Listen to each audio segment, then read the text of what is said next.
everyone, welcome back. In this lesson, we are going to continue our discussion of supply, and we are going to talk about supply determinants. Just like when we talked about the demand determinants, we're going to talk about 6 different determinants that go into changing the supply of a good that is something other than price. So something happens, the supply of the good changes, and again, the price hasn't changed. So what goes into that? What makes that change? So make sure you're in your interactive notebook and you're following along.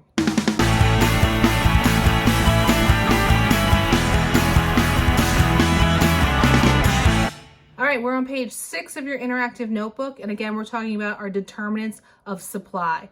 Again, it's going to be very similar to when we talked about demand. So we have our 3 different columns. The first column shows you the letter for the acronym. And then we have the column for your determinant, which you'll fill in what it stands for. Then we have our column for what does it actually mean. And then we have our column for example. So make sure you follow along in that format. Again, the title of each slide will go along with the letter in the acronym, and then we'll explain each one. Let's first start off with our essential question though. What are the determinants that cause change in supply?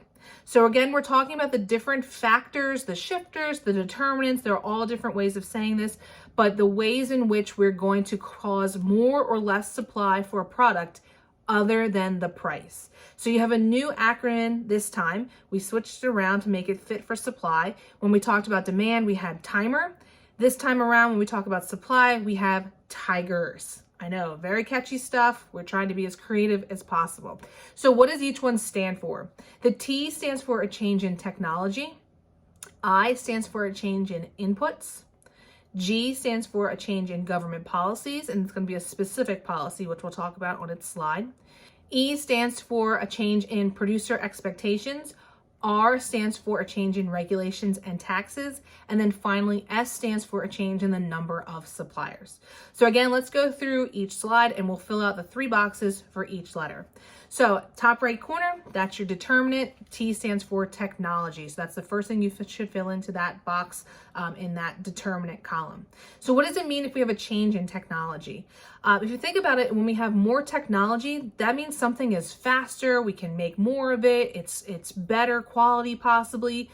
So if a producer has more technology, their supply is going to increase. Now, this does not mean like you went from the iPhone 10 to the iPhone 20 million or whatever they're on these days, 12, okay? This actually talks about the machinery, the tools that are going into actually producing it. So think again, we're not talking about like a better phone that you're purchasing. We're talking about the technology that goes into producing those goods. So think about if we went from in the old days where we put everything together by hand and then we changed the technology to like robotics or like an assembly line that was run by a machine. Think about it, a machine can probably work faster than a human being. So that technology ramped up the supply of that good.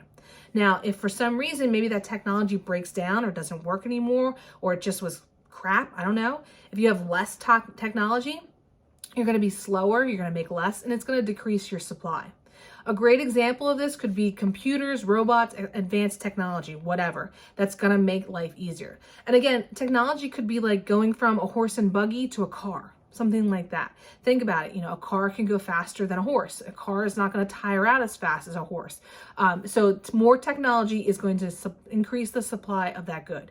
And again, just to reiterate, we're not talking about going from, thinking the product that we're purchasing when we go from one model to another. We're talking about the actual factors of production or those capital tools that are creating the actual product. If that technology gets better, that's what we're talking about. The I stands for a change in inputs, and specifically we're talking about a change in the cost of inputs. Inputs here, we're going to again think about our factors of production, your land, your labor, and your capital. If it costs more to make it, then you're going to have less money. You as the producer are going to have less money to pour into your business. So your supply is going to decrease. If it costs less for you to make it, if it's cheaper for you to make it, you're going to have more money. You can make more stuff. So your supply is going to increase. Again, your examples here are going to be anything in the chain of factors of production. Think about the things that go into making a product. Any pieces of land, any part of the labor, any part of the capital.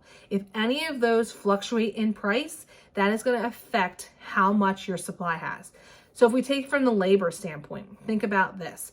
If, let's say, you're creating a good, and you're creating these glasses, okay? A random product. This could go for any product under the sun, and your labor force. For some reason, you decide to pay your labor force more. Let's say you increase your labor force, you increase the how much you're paying them, their salary, by $1. Now, if you've got so many people on your payroll and you're paying them $1 more, that dollar isn't just going to like magically fall out of the air. It's coming out of your business. You're agreeing to pay your labor force. So that means it's only $1, but you've got a lot of people on your payroll.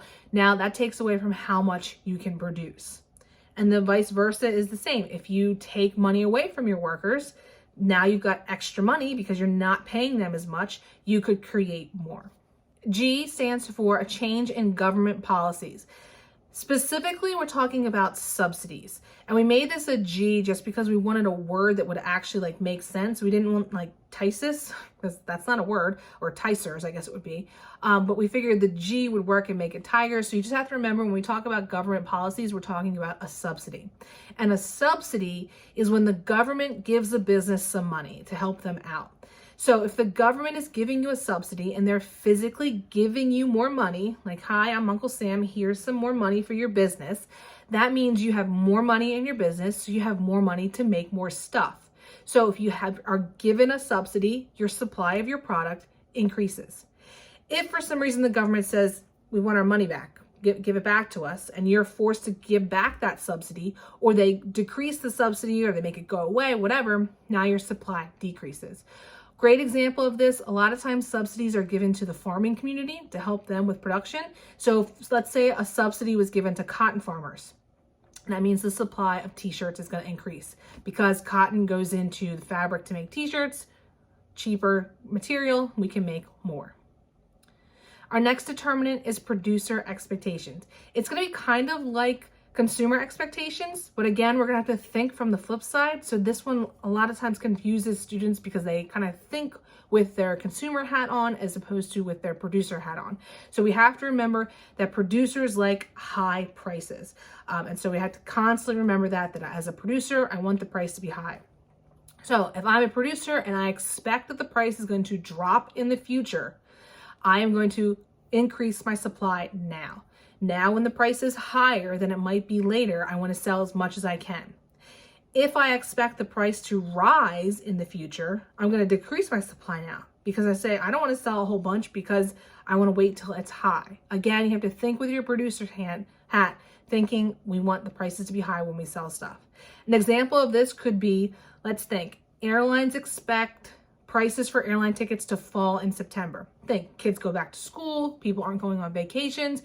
So they figure, all right, we're going to supply more tickets during the summer months when people are on vacations, when they're traveling, when they're going places, so that we can get more money from them.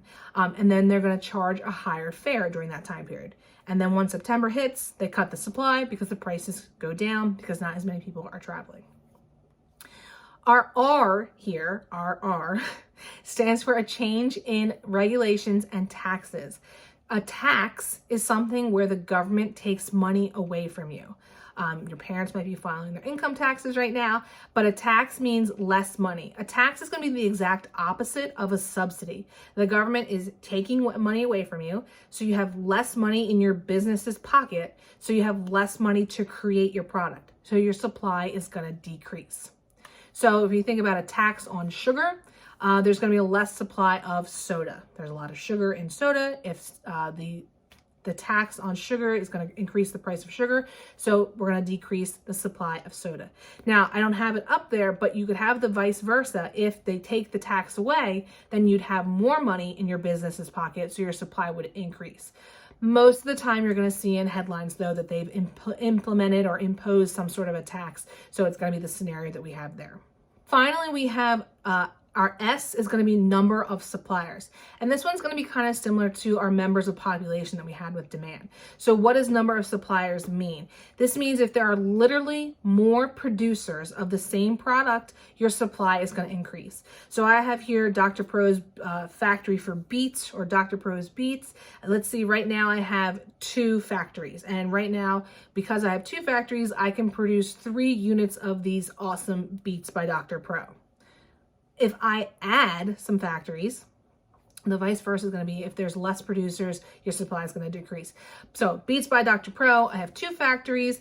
I produce 3 units of my Beets by Dr. Pro. Let's say I add a few factories. So I added 1 more factory. Oh, look, I can produce 2 more units. So I went from 3 units to 5 units. If I add another factory, oh, I can produce even more because I literally added more factory. And the same is true if we flip it. If I take factories away, I can't produce as much. So that's what it means. When there's literally more or less suppliers, your supply is literally going to increase or decrease. So those are our 6 determinants of supply. I know there's a lot. We also want to look at what does a shift look like. This is going to be the same as with demand, but we're going to flip our supply curve because it goes in a different direction. But our increase right, decrease left still applies. So anytime we have an increase in supply, the curve is going to shift from our original black supply curve to this new green line. We're going to shift to the right. And anytime we have a decrease in supply, just like demand, we're going to shift from our original black supply curve and shift to the left to show a decrease. Like I said, increase right, decrease left still holds true for supply. Again, this video is going to be your friend. You're going to want to use it, watch it a few times to help you out with the assignment that goes along with this, as well as the quiz that'll come later. So make sure if you need to, you can check this out without the Ed puzzle in the Schoology folder, in the class notes Schoology folder. I would definitely have that in your back pocket when you go to take a quiz on this. If you have any questions, reach out to Dr. Pro. Thanks for watching, and we'll see you in the next lesson.